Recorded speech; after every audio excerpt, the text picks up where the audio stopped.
Hannah, the kitten lady, and today I am joined by my foster kittens, Sunny and Benedict. These boys look almost identical. You practically couldn't tell them apart. They're both so fun and snuggly and playful. But there is one significant difference between them, which is that Benedict has his sight and Sunny is blind. So here's Sunny, and he can track by sound, but not by vision. Blind kittens are every bit as cuddly, playful, curious, adventurous, loving, and lovable as any other cat. And caring for them is largely like caring for any other kitten. But there are a few tips that can help you give them a great head start. So in this video, I'm going to be giving you 5 tips for fostering blind kittens. Tip number 1, set up a safe space for your foster kitten. With any foster kitten, you want to have them in a contained, safe space.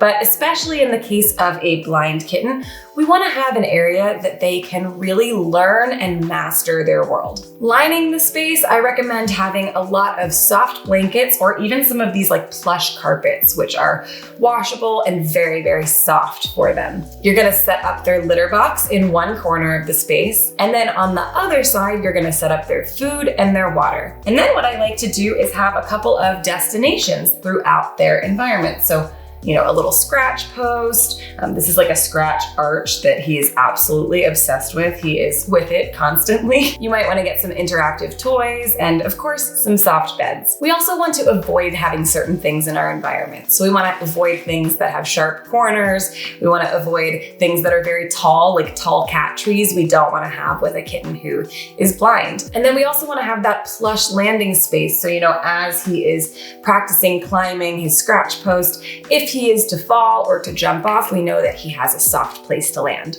Woohoo! So smart. The most important thing about the kitten's environment is that we want to keep it consistent. Sunny knows that his scratcher arch is right there, so he can find it really easily and he loves this thing. But if I were to change it, he might not be able to find it or he might bump into it in another space. If I want to move something, I'm going to actually demonstrate for him where I've moved it to. So here is your little scratcher arch, and now he knows. Tip number 2, help them navigate their space. When you first bring home the kitten, I recommend starting them out by placing them in the litter box. I actually like doing this with any kitten because kittens are new to your space. You want to make sure they know where the litter box is, and kittens are generally very, very clean animals who want to go in the litter box. So helping them navigate from the litter box to the other areas and back is going to set them up for that good habit.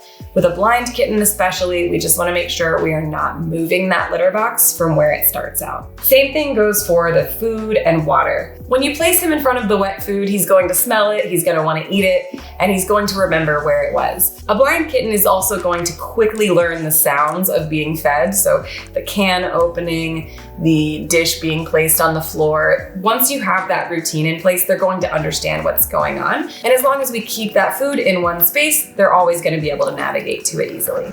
Good job. With water, you can place them in front of it and run your finger through the water so they can hear.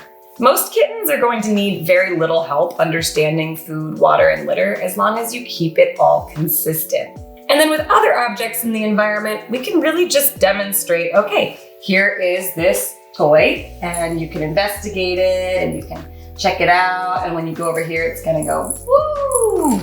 The truth is, with a blind kitten, they're just like any other kitten. They're hardy, they're playful, they're curious, they want to explore. And as long as the items in the room are safe for them, it's okay to let them explore. Supervision is always a good idea, especially in the very beginning. But really, it's just about introducing them to a consistent space, demonstrating where everything is, and then letting them master it. Tip number 3, play with your blind kitten. What do you think? Oh, blind kittens love to play as much as any other kitten, but certain toys are going to be less interesting for them. So, a plush toy that makes no noise and is just sitting there on the floor is not going to be as enticing as something like this, which has sound. Good job, Sunny. Interactive toys that have sound are going to bring out their inner tiger. Trust me. He loves all sorts of toys like crinkly wand toys. feather toys with bells. Here is Sunny going after the toy, and you can tell that he absolutely loves chasing this thing. Rattle mice, jingle balls, and really anything that can make a sound. These crinkle balls are a hit. Interactive play is important with all kittens, but it's especially important with blind kittens who really need you to make that sound in order to entice them to hunt. Oh, good job, Sunny. You are so fierce. Tip number 4, teach your blind kitten to love people. Come here. You can lay on the floor. You can let them just climb on you and be pet by you and snuggle with you. You can talk to them. We want to really establish a lot of trust and love and help them understand that people are safe and wonderful companions. Socialization is important for every kitten, and for a kitten like Sunny, it's really no different than caring for a kitten who has their sight. One thing that you can do is teach them to recognize auditory cues of where your hands are. Something I like to do is go like this,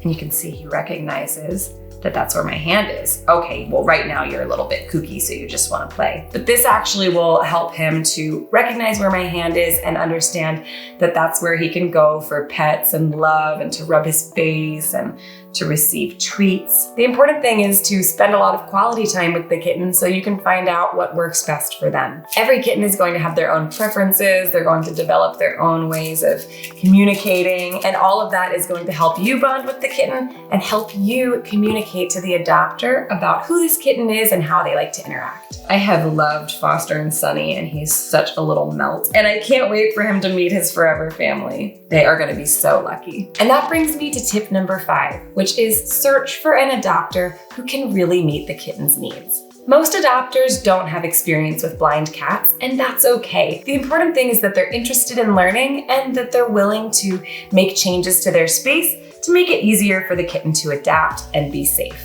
In general, I'm looking for an indoor home with 1 level. If there is a 2nd level, we want to make sure that there are accommodations in place so that that is a safe thing for them. We don't want them to be able to fall through any banisters or slide down wooden stairs, for instance. So having an open and honest conversation with the adopter, being able to see some photos of what that looks like will help you and them come to an agreement about what is going to be safe for this kitten in their house. I also want people to be mindful of things like bathtubs, fireplaces, anywhere that the kitten can fall or escape or get stuck. I tell adopters to start the kitten out in 1 room for at least 1 to 2 weeks. And in that room, we want it to be pretty simple and pretty safe. It could be a guest room, for instance. We want the kitten to master that world first. And then from there, they can start to have supervised visits in other rooms of the house until they're completely comfortable navigating the entire space. I'm a big fan of sending kittens home with their favorite toys. For instance, this is Sunny's favorite thing. He always is over here sitting on this little scratcher.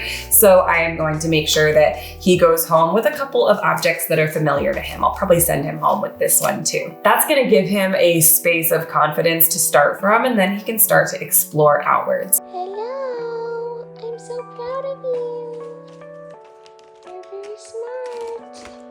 Blind cats adapt so well, and they live very happy lives. I'm so happy for Sunny that he's going home with Benedict, so the 2 of them can be best friends and brothers for life. I hope that this video has helped you feel comfortable with the idea of fostering a blind kitten. And hey, if you're interested in adopting a blind cat, check out my video on life with blind cats. Wishing you the best of luck, and thanks for watching.